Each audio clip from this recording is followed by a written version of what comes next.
সুপ্রিয় দর্শক শ্রোতা সবাইকে আসসালামু আলাইকুম।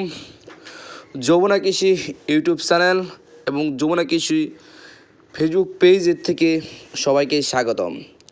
আপনি যদি আমার ইউটিউব চ্যানেল এবং ফেসবুক পেজে নতুন হয়ে থাকেন তাহলে কিন্তু অবশ্যই চ্যানেলটি সাবস্ক্রাইব করে রাখবেন এবং ভিডিওটা শেয়ার করে সবাইকে প্রতিদিন পেঁয়াজ এবং আলুর বাজার সম্পর্কে জানার জন্য শেয়ার করে দেবেন। তো দর্শক, আজকে কিন্তু যে ইন্ডিয়ান আলুটি দেখতে পাচ্ছেন সেগুলো কিন্তু আজকে বিক্রি করা হচ্ছে 40 টাকা কেজি। আবার মুড়ি কাটা পেঁয়াজ কিন্তু প্রচুর পরিমাণে মুড়ি কাটা পেঁয়াজ নেমে গেছে। এই যে দেখতে পাচ্ছেন পাবনার মুড়ি কাটা পেঁয়াজ আর রাজশাহীর মুড়ি কাটা পেঁয়াজ, সেগুলো কিন্তু আজকে বিক্রি করা হচ্ছে 45 টাকা কেজি।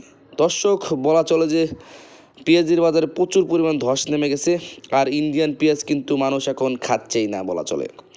যে ইন্ডিয়ান পেঁয়াজগুলো দেখতে পাচ্ছেন সেগুলো কিন্তু আজকে 50-45 টাকায় বিক্রি করা হচ্ছে। আর এই পাশেও কিন্তু দেখতে পাচ্ছেন কত সুন্দর আদা, সেই আদার বাজার কিন্তু অনেকটাই কমে গেছে। আদা আজকে বিক্রি করা হচ্ছে 70-72 টাকা কেজি।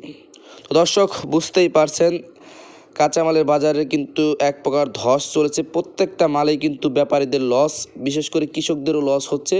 এই যে মুড়ি কাটা পেঁয়াজ কিন্তু বাজারে কিন্তু প্রচুর পরিমাণে মুড়ি কাটা পেঁয়াজ আমদানি হওয়ার কারণে মূলত পুরাতন যে এলসি পেঁয়াজগুলো সেগুলো কিন্তু খাচ্ছে না।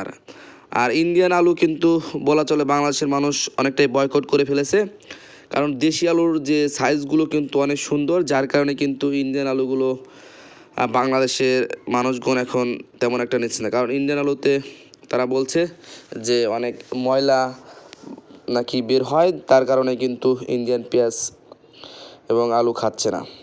ধন্যবাদ সবাইকে।